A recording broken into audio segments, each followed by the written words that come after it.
మరి ప్రభువైన యేసుక్రీస్తు నామములో వందనాలు తెలియజేస్తున్నాం. ఈ సమయంలో మనము ధ్యాన భాగముగా మత్తయి సువార్త 2వ అధ్యాయము మొదటి 4 వచనాలు మనము చదువుకుందాం. మత్తయి సువార్త 2వ అధ్యాయము మొదటి 4 వచనాలు. రాజైన హేరోదు దినములయందు యూదయ దేశపు బెత్లెహేములో యేసు పుట్టిన పిమ్మట ఇదిగో తూర్పు దేశపు జ్ఞానులు యెరూషలేమునకు వచ్చి, యూదుల రాజుగా పుట్టినవాడు ఎక్కడ ఉన్నాడు? తూర్పు దిక్కున మేము ఆయన నక్షత్రము చూచి ఆయనను పూజింపవచ్చుమని చెప్పిరి. హేరోదు రాజు ఈ సంగతి విన్నప్పుడు అతడును అతనితో కూడా యెరూషలేము వారందరినూ కలువరపడిరి. కాబట్టి రాజు ప్రధాన యాజకులను ప్రజలలో నుండి శాస్త్రులను అందరినీ సమకూర్చి క్రీస్తు ఎక్కడ పుట్టినని వారిని అడిగెను. చూద్దాం. ఈ మత్తయి సువార్త 2వ అధ్యాయంలో తూర్పు దేశపు జ్ఞానుల గురించి మనకి మరి తెలియపరచడం జరిగింది. ఈ మొదటి అధ్యాయంలో కనుక మనం చూసినట్లయితే మొదటి అధ్యాయం 1 నుంచి 17 వచనాల వరకు యేసుక్రీస్తు వంశావళి కనపడింది. ఆ తర్వాత 18వ వచనం నుంచి 25 వరకు కూడా మరి కన్య అయిన మరియకు గబ్రియేలు దూత మరి కనిపించి ఆమెకు శుభవర్తమానం చెప్పి, నీవు పరిశుద్ధాత్మ వలన గర్భం ధరించబడతావు మరి అని చెప్పి, ఆ తరువాత ఈ ఆయనకు యేసు అని పేరు పెడతామని చెప్పారు. ఈ యేసుక్రీస్తు జన్మ విధానం గురించి మత్తయి సువార్త, లూకా సువార్తల్లో మనం చాలా స్పష్టంగా చూస్తాం. కానీ యోహాను, మార్కు సువార్తల్లో యేసుక్రీస్తు జరిగించిన పరిచర్యను మరి అక్కడ చాలా స్పష్టంగా మనం చూస్తాం. ఈ మత్తయి గారు కానీ లూకా గారు కానీ యేసయ్య ఎలా పుట్టాడు, ఆయన ఎక్కడ పుట్టాడు అనేది కొంత సమాచారం, అలాగే జ్ఞానులకు గొల్లలకు సమాచారం తెలిపిన విధానం, ఇవంతా కూడా మనము ఈ 2 సువార్తల్లో కొంచెం క్లియర్గా మనము చూడటానికి అవకాశం ఉంటుంది. అయితే ఈ మత్తయి సువార్త 2వ అధ్యాయము మనం చదివినటువంటి మొదటి 4 వచనాలు కనుక చూస్తే, రాజైన హేరోదు దినములయందు యూదయ దేశపు బెత్లెహేములో యేసు పుట్టిన పిమ్మట, అంటే అప్పటికి యూదయ దేశపు బెత్లెహేములో యేసుక్రీస్తు ప్రభు పుట్టాడు. ఆ తరువాత పిమ్మట అంటే తరువాత ఇదిగో తూర్పు దేశపు జ్ఞానులు యెరూషలేమునకు వచ్చి, యూదుల రాజుగా పుట్టినవాడు ఎక్కడున్నాడు? తూర్పు దిక్కున మేము ఆయన నక్షత్రము చూచి ఆయనను పూజింపవచ్చుమని చెప్పిరి. యేసుక్రీస్తు ప్రభు వారు పుట్టిన తర్వాత తూర్పు దేశంలో ఒక నక్షత్రం ఉదయించింది, అది కూడా పుట్టింది అని. అయితే ఈ నక్షత్రాన్ని ఈ తూర్పు దేశపు జ్ఞానులు చూచి, మరి ఈ యెరూషలేములో యూదయ దేశపు బెత్లెహేములో యూదుల రాజు పుట్టాడు కాబట్టి ఆయన మేము పూజించవచ్చాము అని ఆ నక్షత్రమును చూచి వారు బెత్లెహేము, యూదయ లోని ఉన్నటువంటి బెత్లెహేము, ఈ దావీదు పట్టణానికి వచ్చారు. అయితే ఇక్కడ మనం గమనించినట్లయితే తూర్పు దేశపు జ్ఞానులకు నక్షత్రం కనిపించి వారు ఉన్నటువంటి దేశం నుంచి యేసుక్రీస్తు పుట్టి ఉన్నటువంటి ఆ ప్రాంతమైనటువంటి బెత్లెహేములోని వారు వచ్చారు. అంటే ఆ జ్ఞానులను నడిపించింది నక్షత్రం అని మనకు తెలుసు. ఎందుకంటే వారు ఆ నక్షత్రమును చూచి ఇంకా ఏమన్నారు, ఇది ఆయన నక్షత్రము, అంటే యేసుక్రీస్తు ప్రభు వారు పుట్టినప్పుడు మరి వచ్చినటువంటి నక్షత్రం కాబట్టి దానికి ఆయన నక్షత్రం అని పేరు పెట్టి, అంటే యేసుక్రీస్తు నక్షత్రం అని కూడా మనం పిలవచ్చు. ఆ నక్షత్రంతో వీళ్ళు వచ్చారు. అయితే వచ్చినటువంటి వీళ్ళు అంతకుముందే ఉన్నటువంటి గ్రంథములో లిఖించబడినటువంటి ప్రవచనాల ప్రకారముగా మనం గమనిస్తే 5వ వచనములో మనం చూడవచ్చు ఈ ప్రవచనం గురించి. యూదయ బెత్లెహేములోని ఏలు అనగా యూదయ దేశపు బెత్లెహేమా, నీవు యూదా ప్రధానలో ఎంత మాత్రమును అల్పమైన దానవు కావు.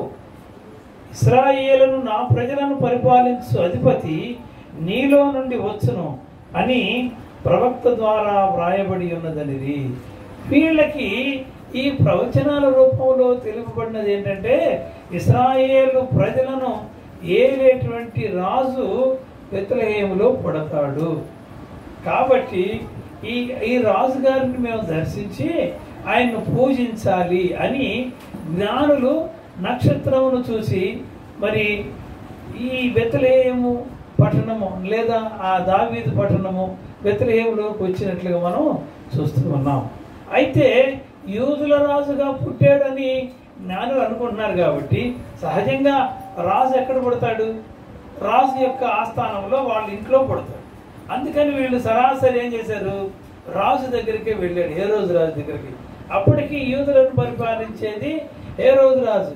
వెళ్ళి, అయ్యా మేము ఆయన నక్షత్రం చూసి వచ్చాము, ఇక్కడ యూదుల రాజు ఎక్కడ పుట్టాడు, ఎక్కడ ఉన్నాడు, మేము ఆయన పూజింపవచ్చి అనగా అప్పుడు ఆ యూదుల ఆ రాజుగా ఉన్నటువంటి మరి హేరోదు ఈ సంగతి విని భయపడ్డాడు. ఇదేంటి, నేను రాజుని, నా తర్వాత అయితే నా కుమారుడు రాజు అవ్వాలి, ఇంకొక రాజు ఎక్కడ పుట్టాడు అని తెలివిగా ఏం చేశారంటే ఈ జ్ఞానులతో ఒక పని చేయండి, మీరు వెళ్ళి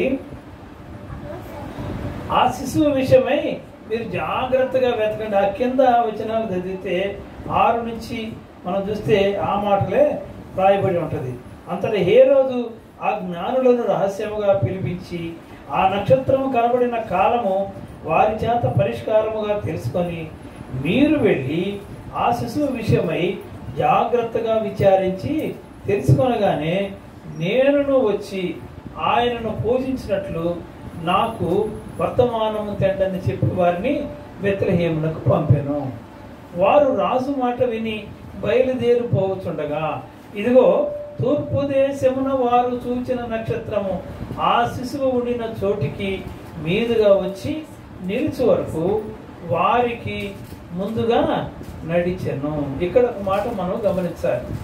జ్ఞానులు తూర్పు దేశములో బయలుదేరినప్పుడు ఆకాశములో ఒక నక్షత్రం కనపడింది. అది ఆయన నక్షత్రం అన్నారు. ఆ నక్షత్రం చూసి వారు మరి దావీదు పట్టణంలోనికి వచ్చారు. వచ్చిన తర్వాత మరి నిజానికి వాళ్ళు నక్షత్రాన్ని చూసి వచ్చారు, కానీ ఆ నక్షత్రం అయితే వారిని నడిపించలేదు. ఒకవేళ వారినే కనుక నడిపిస్తే డైరెక్ట్గా యేసుక్రీస్తు ఉన్నటువంటి ఆ ప్లేస్, ఆ పశువుల పాక దగ్గరికి వచ్చి ఆగేవాడు. కానీ అలా జరగలేదు. కారణం ఏంటి? దీంట్లో కూడా దేవుని మార్గం ఒకటి దాగి ఉన్నది.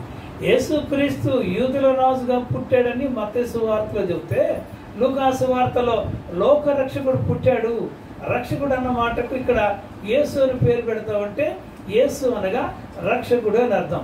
ఇప్పుడు వీళ్ళు రాజు అనేటువంటి ఆలోచనలోనే ఉన్నారు. కారణం ఏంటి? ఏ రోజు రాజుగా పుట్టాడు కాబట్టి ఆ రాజు ఆస్థానంలో ఉంటారని జ్ఞానులు అక్కడికి వెళ్ళారు. ఈ విషయం తెలియటం కోసమే నక్షత్రం వారికి దారి చూపించలే. అప్పటిదాకా ఎప్పుడైతే రాజును కలుసుకున్నారో, రాజుకి యూదుల రాజు పుట్టాడని సమాచారం చెప్పాడో, ఆ సమాచారం విని రహస్యంగా జ్ఞానులను పిలిపించి మీరు వెళ్ళి పూజించండి, తర్వాత నేను కూడా వచ్చి పూజిస్తాను అని చెప్పి వాళ్ళను పంపించిన తర్వాత ఎప్పుడైతే ఈ జ్ఞానులు రాజు ఆస్థానంలో నుంచి, రాజు భవనంలో నుంచి బయటకు వచ్చారో అప్పుడు వారికి ఆ నక్షత్రం దారి చూపించింది. అందుకనే వారు 9వ వచనంలో చూస్తాం, వారు రాజు మాట విని బయలుదేరి పోవుచుండగా ఇదిగో తూర్పు దేశమున వారు చూసిన నక్షత్రము ఆ శిశువు ఉండిన చోటికి మీదుగా వచ్చి నిలిచి వరకు వారికి ముందుగా నడిచెను. అంటే వీళ్ళకి దారి ఎప్పుడు చూపించిందంటే, మొట్టమొదట వాళ్ళకి నక్షత్రం కనిపించింది, వాళ్ళు బయలుదేరి వచ్చారు, వీళ్ళు రాజు దగ్గరికి వెళ్ళారు. రాజు దగ్గర నుంచి బయటకు వచ్చినప్పుడు మరలా ఆ నక్షత్రము యేసుక్రీస్తు ఉన్నటువంటి ఆ ప్రాంతము, ఆ ప్రదేశము, ఆ పశువుల పాక దగ్గరికి యేసయ్య ఎక్కడైతే ఉన్నాడో అక్కడి దాకా వచ్చి ఆగిపోయింది. అంటే అప్పటి వరకు దారి చూపించిన ఆ నక్షత్రము రాజు ఇంటి దగ్గర నుంచి యేసయ్య ఉన్న ప్రాంతాన్ని నడిపించింది కదా, అప్పటిదాకా నడిపించలేదు. కారణం ఏంటంటే ఏ రోజు రాజు కూడా ఇక్కడ కావాల్సిందంటే యూదుల రాజు పుట్టాడు అన్న సమాచారము జ్ఞానులకే కాదు కానీ యూదుల రాజు కూడా తెలియాలి. ఆ తెలియాలన్న ఉద్దేశంతోనే నక్షత్రము అక్కడి నుంచే వారిని నడిపించింది, కానీ ముందు వారిని నడిపించలేదు. చాలామంది అన్న అనుమానం ఏంటంటే, నిజానికి నక్షత్రం డైరెక్ట్గా అయితే యేసే దగ్గరికి తీసుకురావాలి కదా, కానీ జ్ఞానులు రాజు దగ్గరికి ఎందుకు వెళ్ళారంటే యూదుల రాజు లేదా ప్రభువుల ప్రభువు రక్షకుడు యేసుక్రీస్తు పుట్టాడన్న సమాచారం రాజు కూడా తెలియాలి. ఇదేందండి మరి కొంతమంది అంటారు కదా, విలన్లు కూడా తెలియాలని. ఆయన విలన్ తెలిస్తేనే ఏమండి హీరో యొక్క ప్రభావం బయటపడేది. ఏమండి మరి యేసుక్రీస్తు యొక్క గొప్పతనం బయటపడాలంటే రాజుకు కూడా తెలియాలి. ఆ తర్వాత మనం గమనించినట్లయితే 12వ వచనంలో 10వ వచనంలో వారు ఆ నక్షత్రం చూసి అత్యానంద భరితులై ఇంటిలోనికి వచ్చి తల్లి అయిన మరియను ఆ శిశువును చూచి సాగిలపడి ఆయనను పూజించి తమ పెట్టెలు విప్పి బంగారమును సాంబ్రాణిని గోళమును కానుకలుగా సమర్పించిరి. ఆ తర్వాత జరిగిన విషయం ఏంటంటే, తర్వాత హేరోదునొద్దకు వెళ్ళవద్దని స్వప్నమందు దేవుని చేత బోధించబడిన వారు మరి యొక్క మార్గమున తమ దేశమునకు తిరిగి వెళ్ళిరి. ఇక్కడ రాజు వీళ్ళకి చెప్పింది ఏంటి, మీరు వెళ్ళి పూజించి మరలా నాకు వచ్చి చెప్పండి, నేను కూడా వెళ్ళి పూజిస్తానని. కానీ దేవుని దూత మరి ఈ జ్ఞానులకు ప్రభువు దూత ప్రత్యక్షమై ఇదిగో మీరు హేరోదు దగ్గరికి వెళ్ళవద్దు. కారణం ఏంటంటే హేరోదుకు తెలిస్తే యేసుక్రీస్తు ప్రభు వారిని చంపేస్తాడు. కాబట్టి ఆయన దగ్గరికి మీరు వెళ్ళొద్దు, ఆయన ఇంటికి వెళ్ళకుండా మీరు వేరే మార్గంలో నుంచి వెళ్ళండి చెప్పి పంపించారు. ఇది దేవుని యొక్క ప్రణాళిక. కానీ సమాచారం అయితే తెలిసింది, కానీ వాడు మాత్రం మరలా ఆ హేరోదు దగ్గరికి వచ్చి ఎక్కడ పుట్టాడన్న విషయం కరెక్ట్గా చెప్పలేదు. అయితే ఇక్కడ నక్షత్రం గురించి మనం తెలుసుకుంటున్నాం. నక్షత్రం గురించి మనం చెప్పేటప్పుడు నక్షత్రం వారికి ముందుగా నడిచింది ఎక్కడ, రాజు ఇంటి దగ్గర నుంచి యేసు ఉన్నటువంటి ప్రాంతం దగ్గరికి. నక్షత్రాల గురించి మరి సూర్య చంద్రుల గురించి మనం మాట్లాడుకోవాలంటే ఆదికాండము 1వ అధ్యాయము 14 నుంచి 19 వరకు మనం చూస్తే, ఆదికాండం 1వ అధ్యాయము 14 నుంచి, దేవుడు పగటిని రాత్రిని వేరుపరుచున్నట్లు ఆకాశ విశాలమందు జ్యోతులు కలుగును గాకనియు అవి సూచనలను కాలములను దిన సంవత్సరములను సూచించక ఇండుగాకనియు భూమి మీద వెలిగించుటకు అవి ఆకాశ విశాలమందు జ్యోతులే ఉండుగాకనియు పలికెను. ఆ ప్రకారం ఆయను దేవుడు ఆ 2 గొప్ప జ్యోతులను అనగా పగటిని ఏలుటకు పెద్ద జ్యోతిని, రాత్రిని ఏలుటకు చిన్న జ్యోతిని, నక్షత్రములను చేసెను. ఇక్కడ గమనించండి, ఇక్కడ పెద్ద జ్యోతి చిన్న జ్యోతి అని 2 జ్యోతుల్ని అక్కడ మరి దేవుడు మరి అక్కడ తయారు చేసినట్లుగా మనం చూస్తూ ఉన్నాం. కారణం ఏంటంటే ఈ 2 జ్యోతులు కూడా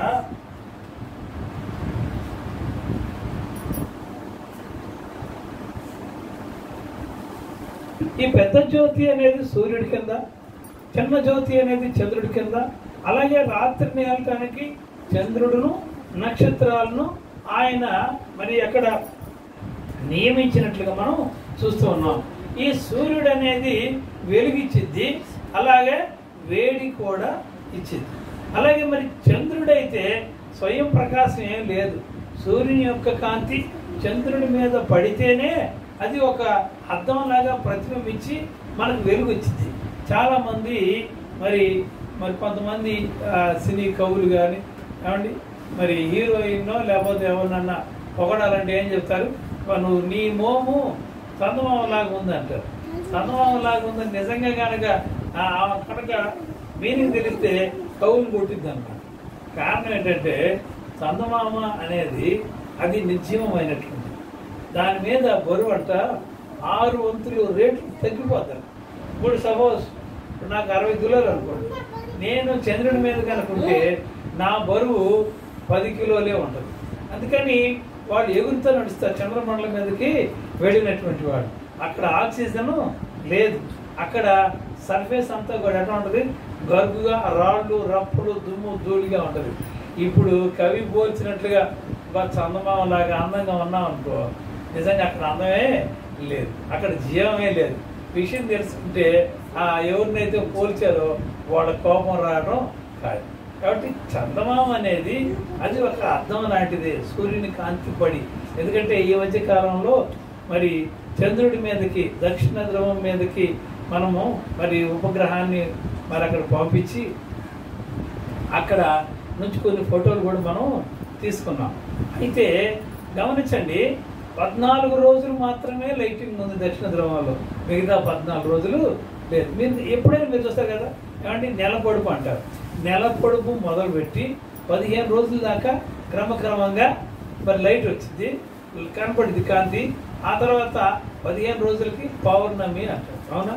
ఆ తర్వాత 15 రోజుల తర్వాత మెల్లగా తగ్గిపోయి చివరికి మరలా మళ్ళీ 15 రోజుల తర్వాత అమావాస్య ఏర్పడింది. కాబట్టి అది స్వయం ప్రకాశం కాదు.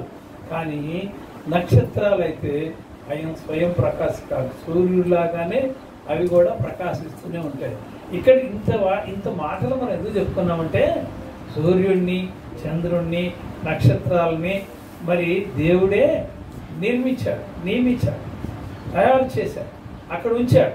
అయితే ఈ నక్షత్రము యేసుక్రీస్తు పుట్టినప్పుడు ఒక నక్షత్రం పుట్టింది అంటే ఆయన నక్షత్రం పుట్టింది అన్నారు. కనుక ఆయన నక్షత్రం కాబట్టి ఆయన ఎక్కడైతే ఉన్నాడో అక్కడికి జ్ఞానులకు దారి చూపించినట్లుగా మనం చూస్తూ ఉన్నాం. ఇంకా మనం గమనించినట్లయితే కీర్తన గ్రంథం 104వ అధ్యాయం 4వ వచనంలో మనం చూస్తే అక్కడ వాయువులను తనకు దూతలుగాను, అగ్ని జ్వాలలను తనకు పరిచారకులుగాను ఆయన చేసుకుని ఉన్నాడు. అంటే ఈ సూర్యుడు, చంద్రుడు, నక్షత్రాలే కాకుండా ఈ ప్రకృతిలో ఉన్నటువంటి వాయువు అంటే గాలి, అలాగే అగ్ని అంటే నిప్పు, వీటిని కూడా దేవుడు తనకు దూతలుగా చేసుకున్నాడట. మరి చాలామంది మరి మన అన్యులు కానీ హిందూ సోదరులు కానీ ఏం చెప్తారు, సూర్యుడిని, చంద్రుడిని వాడు పూజిస్తారు. అలాగే మరి నక్షత్రాలను కూడా కొన్నిటిని మరి కొన్ని పేర్లు పెట్టి వాటికి మరి ఈ జన్మ నక్షత్రాలు, రాశి ఫలాలను కూడా చెప్తూ ఉంటాం చూస్తారు. కానీ ఇక్కడ కీర్తనకారుడు రాసినటువంటి మాట ఏంటంటే, అగ్ని, వాయువు కూడా తనకు దూతలుగా చేసుకున్నాడని చెప్తా ఉన్నాడు. అంటే ఏంటి, అగ్నిని, వాయువుని తనకు దూతలుగా ఉన్నారంటే, దూతలు ఇక్కడ ఏ రూపంలో ఉన్నారు? అగ్ని రూపంలో, వాయువు రూపంలో ఉన్నారని మనము అర్థం చేసుకోవచ్చు. అలాగే ఏప్రిల్ రాసిన పత్రిక మరి 1వ అధ్యాయం 7వ వచనంలో కూడా ఈ దూతల గురించి ఒక మాట చెప్తారు. తన దూతలను వాయువులుగాను, తన సేవకులను అగ్ని జ్వాలలుగాను చేసుకునేవాడు తన దూతలను గురించి చెప్తున్నాడు. అంటే ఇందాక మనము కీర్తన గ్రంథంలో 104వ కీర్తనలో చదవబడినట్లుగా ఈ ఏప్రిల్ రాసిన పత్రిక 1వ అధ్యాయం 7వ వచనంలో కూడా ఇవే మాటలు రాయబడి ఉన్నవి. అగ్నిని, వాయువును దేవుడు తనకు దూతలుగా చేసుకున్నాడు. అంటే దూతలు అంటే అవి అగ్ని రూపంలోను, వాయువు రూపంలోను ఉన్నట్లుగా మనం చూస్తూ ఉన్నాం.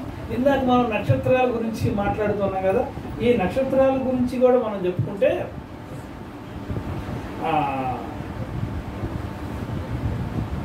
దానియేలు గ్రంథం 12వ అధ్యాయం 3వ వచనం కనుక మనం చూస్తే అక్కడ మనం ఒక మాట చూస్తాం. దానియేలు గ్రంథం 12వ అధ్యాయం 3వ వచనంలో ఏమని ఉంటుంది?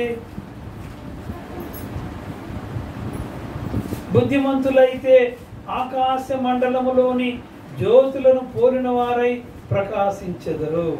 బుద్ధిమంతులైతే ఆకాశ మండలములోని జ్యోతులను పోలిన వారై. ఆకాశ మండలంలో ఉన్న జ్యోతులు ఏంటి? పెద్ద జ్యోతి, చిన్న జ్యోతి అనగా సూర్యుడు, చంద్రుడు కాకుండా ఇంకా నక్షత్రాలు కూడా ఉన్నాయి. వాటిని కూడా జ్యోతులని పిలుస్తారు.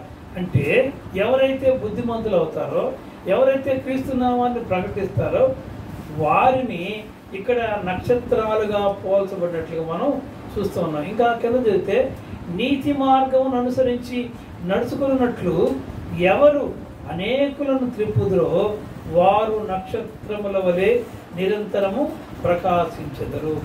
ఎవరు అనేకులను త్రిప్పుదురు అనగా యేసు క్రీస్తు వైపు ఎవరైతే తిప్పుతారో వారు ఎలా ఉంటారంటే నక్షత్రాలాగా ఉంటారంటారు. ఇందాక మనం చూసినట్లుగా అగ్ని వాయువు తన దూతలాగా అన్నాడు. అంటే దూతలంటే అగ్ని వాయువుగా కూడా మనము అనుకోవచ్చు. అలాగే ప్రకటన గ్రంథము మనం చూసినట్లయితే ప్రకటన గ్రంథంలో 1వ అధ్యాయము 20వ వచనం కానీ 2వ అధ్యాయం 1వ వచనం కానీ అలా 2వ అధ్యాయంలో కొన్ని చోట్ల చూస్తే సంఘపు దూతకు ఈలాగు వ్రాయము అని అంటాడు.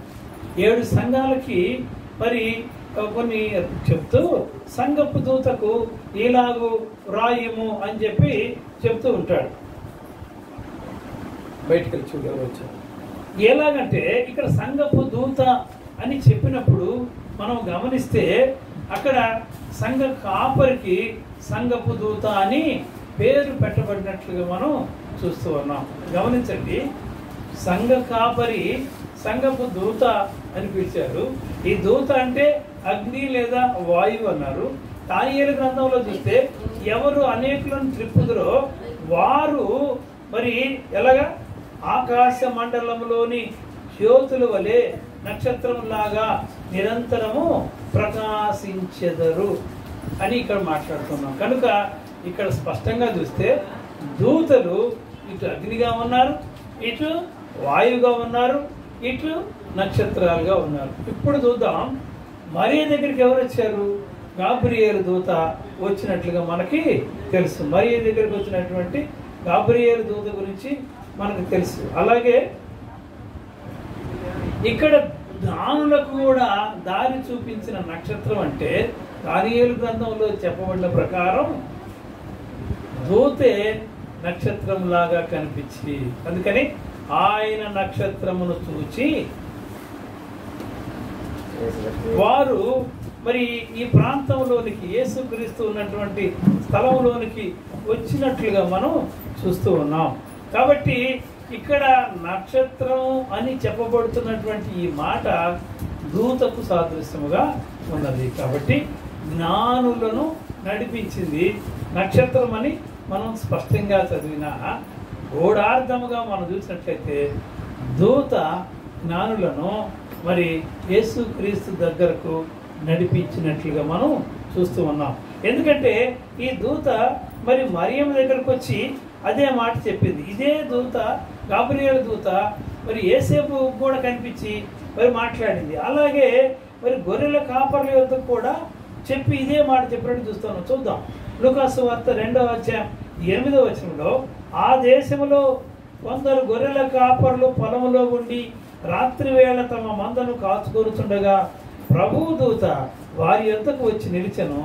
ప్రభువు మహిమ వారి చుట్టూ ప్రకాశించినందున వారు మిక్కిలి భయపడిరి. అయితే ఆ దూత భయపడుకుడి, ఇదిగో ప్రజలందరికీ కలుగబోవు మహా సంతోషకరమైన సువార్తమానము మీకు తెలియజేయుచున్నాను. దావీదు పట్టణమందు నేడు రక్షకుడు మీ కొరకు పుట్టినాడు. ఈయన ప్రభు అయిన క్రీస్తు. దానికి ఇదే మీ కానవాలు. ఒక శిశువు పొత్తి గుడ్డలతో చుట్టబడి ఒక తొట్టిలో పండుకొని ఉండుట మీరు చూచదని వారితో చెప్పాను. ఇప్పుడు ఈ మొదటి సమాచారము జ్ఞానులకు తెలిసింది. జ్ఞానులు వచ్చి ఉద్దేశపూర్వకంగా కాదు, కానీ వాళ్ళకి నక్షత్రం కనిపించలేదు. యూదుల రాజు కాబట్టి రాజు ఇంట్లో పుట్టాడని రాజు దగ్గరికి వెళ్ళి ఆ వర్తమానం చెప్పారు. ఎప్పుడైతే రాజు ఇంట్లో నుంచి బయటకు వచ్చారో ఆ నక్షత్రము వారితో పాటు నడిచింది. చివరికి అలా వెళుతూ యేసుక్రీస్తు పశువుల తొట్టులు ఎక్కడైతే ఉన్నాడో అక్కడికి వచ్చి ఆగిపోయింది. అప్పుడు జ్ఞానులు వచ్చి యేసుక్రీస్తును పూజించి తమ పెట్టెలు విప్పి బంగారము సాంబ్రాణి గోళం ఇచ్చి పూజించారు. ఇప్పుడు దాకా మనం చెప్పుకున్న రీతిగా ఆ నక్షత్రం అయితే దూత మరి కన్య అయిన మరియకి ఎలా కనిపించిందో, దూత యేసేపుకి ఎలా చెప్పిందో, అలాగే ఇప్పుడు చదువుకున్నటువంటి గొర్రెల కాపర్లకు వర్తమానం ఎలాగ తెచ్చిందో ఇదే దూత నక్షత్రములాగా కనిపించి, అందుకనే ఆయన నక్షత్రం అన్నారు. ఇది చాలా మందికి ఎక్కువ మంది అంత ఎక్కువగా గమనించుకోవచ్చు, కానీ జ్ఞానులు నడిపించింది నక్షత్రమా దూత అంటే మన సమాధానం ఏంటంటే నక్షత్రం రూపంలో ఉన్నటువంటి దూత జ్ఞానులను నడిపించింది. ఈ గాబ్రియేలు దూత మరి మరియతో మాట్లాడింది. ఇదే గాబ్రియేలు దూత జకర్యా ఎలిజబెత్తో మాట్లాడింది. ఇదే గాబ్రియేలు దూత యోసేపుతో మాట్లాడింది. ఇదే గాబ్రియేలు దూత గొర్రెల కాపర్లతో మాట్లాడింది. ఇక్కడ మనం గమనించినట్లయితే వర్తమానం తీసుకొచ్చే విషయంలో దూతలు ఎలాగుంటారంటే కొంతమంది స్టేబుల్గా ఉంటారు, కదలకుండా. కొంతమంది అయితే కదులుతూ మూవ్ అవుతూ ఉంటారు. మనకందరూ కూడా తెలుసు. పెద్ద దూతలుగా మనం గమనించుకుంటే ఇప్పుడు బైబిల్లో ఉన్న ప్రకారం మనకు కొత్త నిబంధనలో కానీ పాత నిబంధనల నుంచి చూసినా కానీ గాబ్రియేలు దూత దానియేలు గ్రంథంలోనే చూస్తాం. గాబ్రియేలు దూత దానియేలు దగ్గర కూడా వెళ్ళి సువార్తమానం తెచ్చినట్లుగా మనం చూస్తూ ఉన్నాం. అలాగే మిఖాయేలు దూత అపవాదితో యుద్ధం చేయాలంటే వీళ్ళు కదులుతూ ఉంటారు. ఇంకా సెరుపులు కెరాపులు యెషయా గ్రంథంలో కూడా మనం చూస్తాం. ఇప్పుడు ఇలా చూస్తే ఇర్మీయా గ్రంథంలో కూడా చూస్తాం. అవి కొన్ని కదిలేటువంటివి, కొన్ని ఫిక్స్డ్గా ఉన్నటువంటి. కనుక చాలామంది యొక్క అభిప్రాయం ఏంటంటే జ్ఞానులకు దారి చూపించింది దూత రూపంలో ఉన్నటువంటి నక్షత్రము. ఆ నక్షత్రము మొట్టమొదటి కనిపించింది. ఈ జ్ఞానులు రాజు దగ్గరకు వచ్చి అడిగారు కాబట్టి యూదులు రాజు కదా అని. కానీ ఎప్పుడైతే రాజు ఇంటిలో నుంచి జ్ఞానులు బయటకు వచ్చారో అక్కడ నుంచి ప్రభు ఉండే స్థలం దాకా ఈ నక్షత్రము వారికి ముందుగా నడిచినట్లుగా మనం చూస్తున్నాం. కనుక మనము కూడా ఆ నక్షత్రాలాగా వెలుగుతూ ఉండాలంటే దానియేలు గ్రంథము మరి మనం చూసినటువంటి రీతిగా దానియేలు గ్రంథము 12వ అధ్యాయం 3వ వచనం ప్రకారం ఎవరు అనేకులను తిప్పుదురో అంటే యేసు వైపు తిప్పుతారో వారు ఆకాశ మండలములోని నక్షత్రములలాగా జ్యోతుల్లాగా వెలుగుతారని చెప్పాడు. అందుకని బుద్ధిమంతులైతే మీరు నక్షత్రముల వలె ఉంటారన్న. కనుక ఈరోజు సంఘపు దూత అంటే సంఘ కాపర్ను కూడా ఒక దూతతో పోల్చినట్టుగా చూస్తూ ఉన్నాం. ఈరోజు అనేక సంఘాల్లో సంఘ కాపర్లు వర్తమానం చెప్పి యేసుక్రీస్తు గురించిన శుభ సమాచారం ఎందుకు చెప్తారంటే మీరు యేసుక్రీస్తును అంగీకరించండి. కనుక ఎవరైతే ఆయన దూతల్లాగా ఉంటారో, ఎవరైతే అనేకులను దేవుని వైపు తిప్పుతారో వారు ఆకాశ మండలంలోని జ్యోతుల్లాగా, ఇందాక మనం చెప్పబడినట్టుగా సూర్యుడు చంద్రుడు నక్షత్రాల్లాగా మనం కూడా ఆకాశములోని నక్షత్రాలాగా ఉంటాం. కాబట్టి ఇంత మర్మము ఇందులో దాగి ఉన్నట్లుగా మనం చూస్తూ ఉన్నాం. మరి ఈ ఇందాక మనం చెప్పుకున్న రీతిగా ఎప్పుడైతే జ్ఞానులు హేరోదు రాజు దగ్గరికి వెళ్ళలేదో రాజుకు అనుమానం వచ్చింది. ఇప్పుడు ఏం చేయాలని అందరిని పిలిపించి ఒక పని చేద్దాం, 2 సంవత్సరాల్లో పిల్లల్ని కనుక మగ పిల్లలైతే అందరిని చంపేద్దామని ఒక రాజు ఆజ్ఞించారు. ఇది కూడా అనుకుంటాం, ఇదేంటి యేసుక్రీస్తు పుట్టినప్పుడు సంతోషం అంటున్నాం, సందడి అంటున్నాం. కానీ యేసయ్య పుట్టిన తర్వాత అనేకమైనటువంటి ఇళ్లలో మహారోదన ఏడుపు వినపడుతుంది. కారణం ఏంటంటే అది కూడా ఒక ప్రవచనమే. ఆ ప్రవచనం ఎక్కడుందంటే ఇర్మీయా గ్రంథం 31వ అధ్యాయం 15వ వచనంలో చూస్తే అక్కడ మనం చూస్తే యెహోవా ఇలాగు సెలవిచ్చుతున్నాడు, ఆలకించుడి, రామాలో అంగలార్పును మరి మహారోదన ధ్వనియు వినబడుచున్నది. రాహేలు తన పిల్లలను గూర్చి ఏడ్చుచున్నది. ఆమె పిల్లలు లేకపోయినందున ఆమె వారిని గూర్చి ఓదార్పు పొందలేకుండా ఉన్నది. ఇది ప్రవచనం. ఈ ప్రవచనాలు నెరవేర్పు. అందుకని యేసుక్రీస్తుకి ప్రవచన పురుషుడు అని ఆయనకి పేరు పెట్టబడును. ఆయన ప్రవచన పురుషుడు. కనుక అనేకమైనటువంటి నిందలు అవమానాలు కూడా ఆయన జననం జరిగిందంటే ఎందుకో తెలుసా? మనల్ని ఆ స్థితిలో ఉన్నటువంటి మనల్ని విడిపించడానికి, తండ్రి యొద్దకు మనల్ని తీసుకొని వెళ్ళటానికి మరి దేవుడు ఏర్పాటు చేసినటువంటి ఒక గొప్ప ప్రణాళిక. ఇక్కడ ఈరోజు మన అంశం ఏంటంటే జ్ఞానులను యేసుక్రీస్తు దగ్గరకు నడిపించింది ఎవరంటే ఆయన నక్షత్రం అనుకున్నాం. ఇంకా వివరంగా చూస్తే దూత రూపం, దూతే నక్షత్ర రూపంలో ఉండి మరి జ్ఞానం నడిపించింది. ఆ దూత గొర్రెల కాపర్లు నడిపించింది. అంత మాత్రమే కాదు, ఆ సమయంలోనంట గొర్రెల కాపర్లు యేసుక్రీస్తు దగ్గరికి వచ్చినప్పుడు పరలోక సైన్య సమూహం అంతా కూడా ఆయన్ని మరి స్తుతించి ఆరాధించినట్టుగా మనం చూస్తున్నాం. క్రిస్మస్ అంటేనే క్రైస్టోస్ మాస్ అని, క్రీస్తు ఆరాధన. ఆ ఆరాధన చేశారు. ఇంకొక పాస్టర్ గారు ఈరోజు మరి ఉదయం వాక్యంలో చెప్తూ ఏం చెప్తున్నారంటే మొట్టమొదటి క్రిస్మస్ సంతోషం చూసిన వ్యక్తి ఎవరంటే, ఇప్పుడు దాకా మనం జ్ఞానులు, గొర్రెల కాపర్లు అనుకున్నాం కదా. కానీ కడుపులో ఉన్న యోహాను మొట్టమొదటి యేసుని చూసి ఆయన సంతోషంతో గంతులు వేశాడు. ఎలిజబెత్ 6 నెలలు గర్భవతిగా ఉంది, మరియ గర్భవతి అయింది. మరియా ఎలిజబెత్ గృహానికి వచ్చినప్పుడు మరియా గర్భంలో ఉన్న యేసును చూసి ఎలిజబెత్ గర్భంలో ఉన్న యోహాను గంతులు వేశాడంట. అంటే ఏంటి? లోక రక్షకుడు నా ఎదురుగా కనపడుతున్నాడు. అందుకని ఎలిజబెత్ కూడా ఏముంది, మరి స్త్రీలలో నీవు ఆశీర్వదించబడిన దానవు, ప్రభు తల్లి నా యొద్దకు రావడం చూసి నా గర్భంలో శిశువు గంతులు వేస్తున్నాడు. అంటే మొట్టమొదట క్రిస్మస్ అది యేసుక్రీస్తుని చూసిన వ్యక్తి గర్భంలో ఉన్న యోహాను. ఎంత ధన్యత అండి! ఇవన్నీ మనం ఏమనుకుంటాం, మొట్టమొదటి ఎవరు చూశారు అనగానే జ్ఞానులు అంటాం, గొర్రెల కాపర్లు అంటాం. కానీ అందరికన్నా ముందు యోహానే చూశారంట. ఎప్పుడు?